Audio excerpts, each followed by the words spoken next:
réduite par exemple de façon très très significative avec une pose de cathéter percutané. Mais d'un point de vue théorique, voilà, la chirurgie, c'est pas une chirurgie du coup, c'est nécessairement moins invasif. Donc les risques post-pose de cathéter, de saignement, de fuite, etc., ils sont très certainement moindres. Donc on peut imaginer que ça nous permette d'accélérer ce délai-là.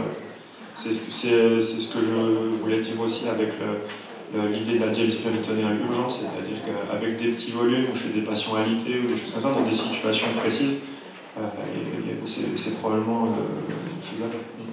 Et il n'y a pas eu non plus de opératoire ou de... Non, finalement, les complications. En fait, ce qu'on craint le plus, c'est les perforations d'organes creux, etc. Mais en pratique, ça n'arrive pas. C'est Belkacem. Merci pour ta présentation. Simplement, rejoindre ce que tu viens de dire. On utilisait une percutanie au lit du malade en cas d'hyperkaliémie, par exemple, et là on utilisait le cathéter tout de suite, avec des petits volumes en cas d'hyperkaliémie. Simplement pour aller dans le sens de ta présentation, il y a une publication qui a été publiée dans le BDD de dialyse péritonéale du RDPLF par Karine François, qui est bruxelloise, que tu dois connaître. C'est suite à sa communication qu'on s'est intéressé à... Et elle en pose maintenant depuis plusieurs années, et elle se déplace même dans certaines régions pour apprendre. Et là, son article est vraiment très très pédagogique, et elle donne tous les résultats que tu recherches.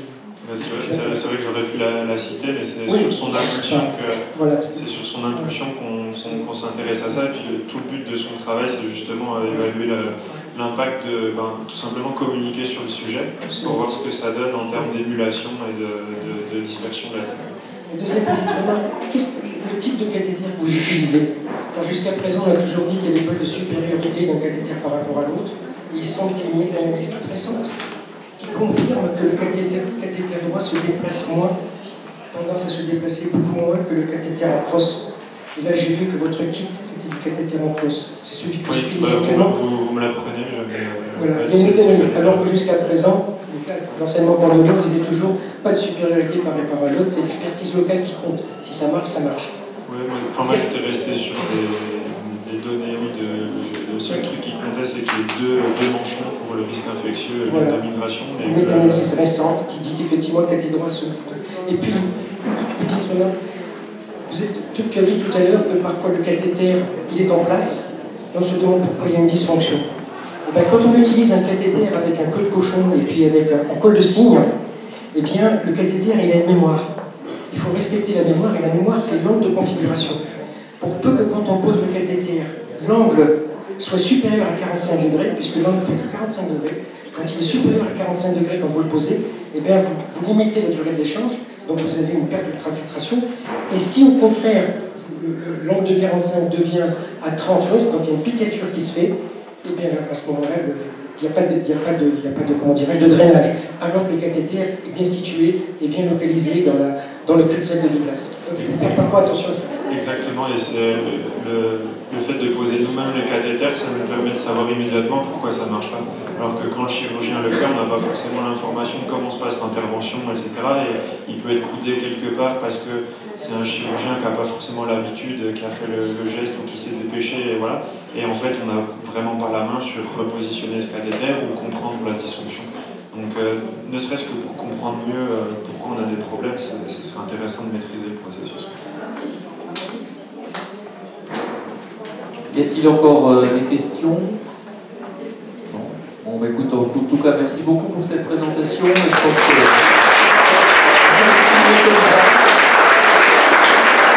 Et comme tu l'as dit, c'est une façon aussi de promouvoir la dialyse péritonéale. Hein.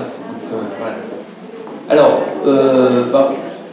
la promotion de la dialyse péritonéale se termine pour l'instant et on va passer à l'hémodialyse puisque Benjamin Boyer va nous présenter la technique du buttonol.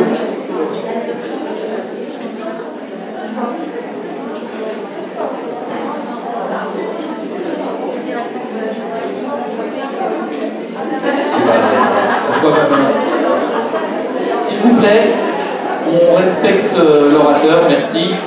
Bonjour à tous. Alors, je m'appelle Benjamin Gadet, je suis le coordinateur du pôle domicile. Moi, je suis là aujourd'hui pour vous parler du buttonol.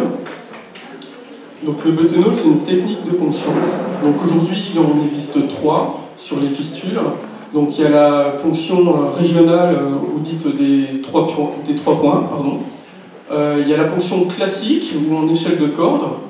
Et puis, la dernière, le buttonol, ou boutonnière, également, qui existe. C'est une technique, le buttonol, qui est décrite dans la littérature polonaise depuis les années 60-70, et puis en 1979 aux États-Unis. C'est une technique en fait qui est née il y a très longtemps, tout simplement parce que les aiguilles n'étaient pas jetables, c'était des aiguilles qu'on réutilisait, qu'on désinfectait, et à force d'être utilisées, elles étaient usées, donc les roues étaient émoussées. Aujourd'hui, on achète des aiguilles, on va dire, directement usées, émoussées, pour faire notre buttonol. Ça existait comme ça dans le temps.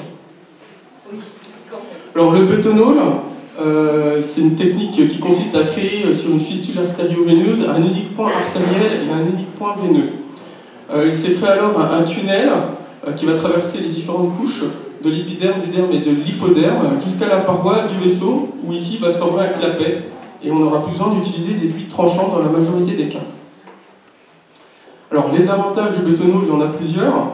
Donc ça va être une réduction de la douleur à la ponction pour le patient, une ponction qui est facilitée, donc on réduit les échecs, on réduit les hématomes également derrière. On préserve la fistule, parce qu'il y a une réduction des risques d'anévrisme, du risque de sténose des fistules. On réduit le temps de compression du patient après une séance. Et aussi également un gros point, une réduction de l'anxiété de la ponction pour certains patients. Il y a tout de même des vigilances à respecter, à suivre. Donc il faut une asepsie rigoureuse, avec un respect strict de la procédure de désinfection, bien enlever les croûtes avant chaque ponction, je vous en reparlerai tout à l'heure. La création du buttonol se fait en respectant le protocole institutionnel, et il faut être vigilant au sointement qui peut arriver autour de l'aiguille également. Donc notre histoire à Santélis, elle a débuté en 2015 sur l'antenne de Besançon, où on avait entendu parler du buttonol, et on avait quelques patients en UDM qu'on souhaitait mettre et au domicile. En 2016, donc du coup, il y a eu 3 infirmières qui ont été formées à cette technique-là par le laboratoire Nipro, qui est le fournisseur de matériel. Ensuite, on y était voir à l'hôpital Tenon sur Paris un service où ils avaient plusieurs patients avec un buttonol. Et puis, on a créé notre propre protocole et support vidéo pour continuer. En 2017, donc du coup, on a pu former 4 patients en HDQ, en hémodialyse quotidienne à domicile avec un buttonol, et 3 patients en UDM qui avaient un buttonol. En 2018, du coup, la technique buttonol s'est ouverte à tous les autres sites le souhaitant. Et en 2023, on a quand même 52% de nos patients à domicile en hémodialyse sous buttonol, et avec 34 infirmières également formées sur l'ensemble de Santélis BFC. Donc ces graphiques, c'est pour vous montrer que sur l'activité domicile, sur la gauche, on retrouve nos 52% avec un buttonol à domicile. On a 32% de patients qui sont toujours en ponction classique, soit parce que l'antenne ne propose pas le buttonol, ou alors parce que le buttonol n'est pas possible pour le patient, ou alors c'est une prothèse tout simplement.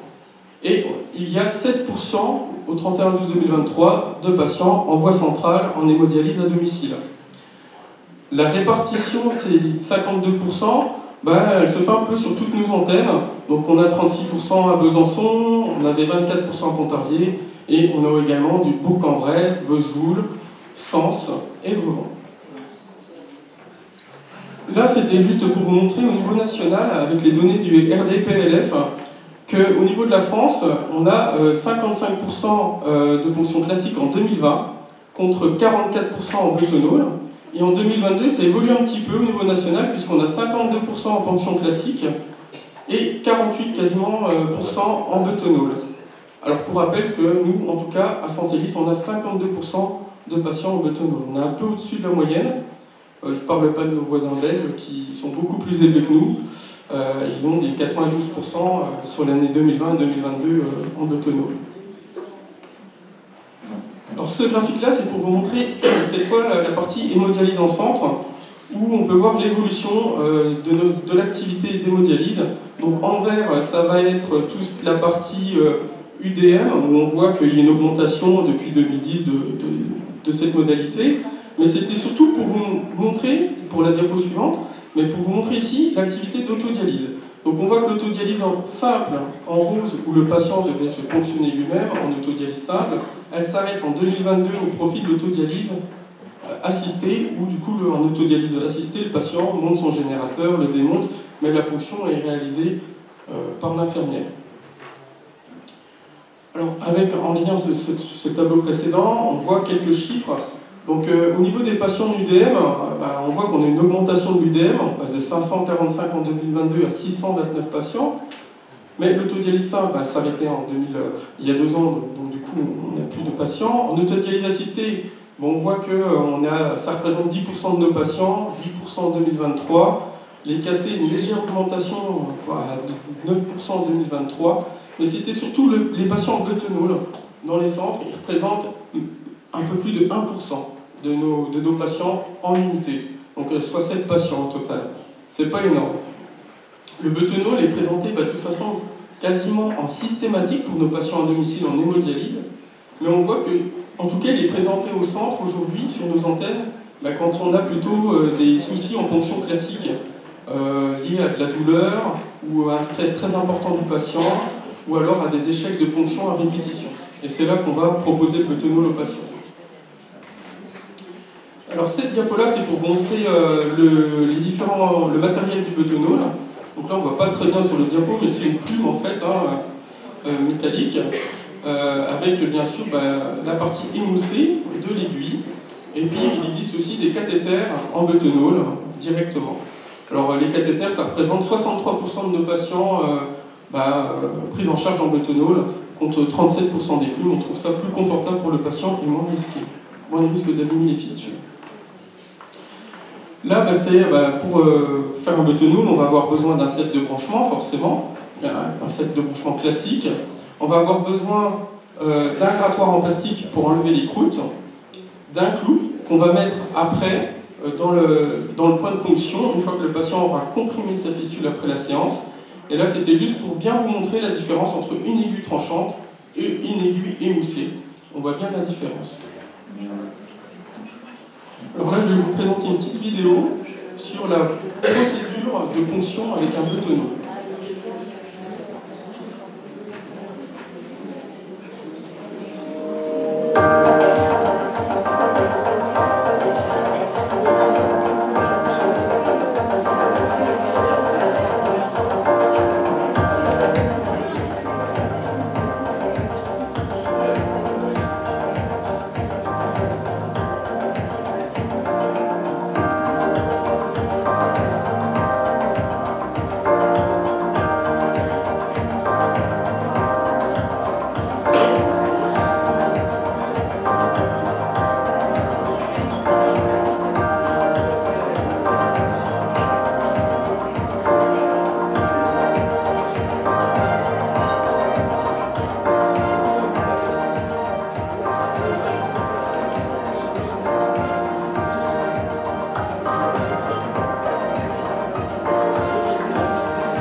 Donc sur la vidéo, on a pu bien voir comment encore ressembler une fistule avec un buttonhole, où il y a vraiment 2 points de ponction qui sont très petits et c'est très propre. Alors, pour faire un buttonhole, ça s'adresse à qui? Alors, ça s'adresse aux infirmières et infirmiers de centre, que ce soit aussi des infirmiers de l'équipe mobile, avec uniquement de l'expérience en hémodialyse depuis plusieurs mois, une expérience qui est confortée dans la ponction, et aussi également l'infirmière référente à bord vasculaire du site. Les outils qu'on a à notre disposition, c'est un protocole institutionnel, une feuille de surveillance qui est utilisée lors de la création du buttonhole que je vais vous montrer, un temps d'échange avec un professionnel expert dans la technique, et puis on peut être aidé par un appareil à échographie et également de notre support vidéo. Donc là, c'est juste une slide pour vous montrer à quoi ressemble notre protocole, où on détaille la création du buttonhole, que ce soit en cathéter ou avec des plumes BioHall. Là, c'est notre fil de surveillance, où on va pouvoir noter toutes les étapes lors de la création du buttonhole au patient. On va noter si c'est la première ponction, on utilise bien des aiguilles tranchantes, est-ce qu'on a mis un clou après la séance, et puis cette feuille-là, elle va exister jusqu'à la création du buttonhole, où on va pouvoir bien compléter ça et bien avoir les informations pour continuer la prise en charge. Avant de débuter un buttonhole, il est nécessaire d'avoir une fistule qui soit bien développée. Donc ça veut dire quelques semaines après les premières ponctions sans échec, sans problème, que l'échographie de contrôle de la fistule soit concluante. Le buttonhole ne se réalise pas sur une fistule qui est trop mobile, sur une zone d'anévrisme, sur une prothèse, sur une fistule qui n'est pas mature et sur une zone dont la peau est altérée. Pour déterminer l'endroit du buttonhole, ça se fait à l'auscultation de la fistule, une zone facile à appliquer par l'infirmière, mais également, il faut penser que si le patient a un projet d'autodialyse, d'autoponction par la suite, il faut qu'il puisse se ponctionner, pour que ça soit facile pour lui, le plus pratique. Éviter les zones à risque, anévrisme, lésions, douleurs, déterminer l'angle de ponction, 25-30 degrés avec l'ensemble de l'équipe de formation, et le positionnement du patient. Ça veut dire que l'installation du patient doit être toujours la même lors de la création du buttonhole. Si le patient est assis au bord du fauteuil ou au bord d'un lit, il faut qu'il garde la même position, le bras dans la même position, et également le poignet dans la même position, parce que les rotations de poignet vont faire bouger l'axe du tunnel comparé au clapet de la fistule. Donc c'est important de conserver tout à l'identique. Maintenant, pour l'organisation de la formation, on a dit, je vous ai dit que voilà, c'était 1 à 2 infirmières pour la création du buttonhole, maximum.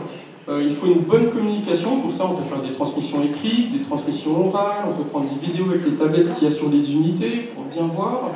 Faire attention si le binôme, il y a une infirmière qui est droitière et gauchère, parce que là ça pose vraiment problème. Prévoir 3 semaines minimum de création, c'est variable selon la fistule, selon les patients.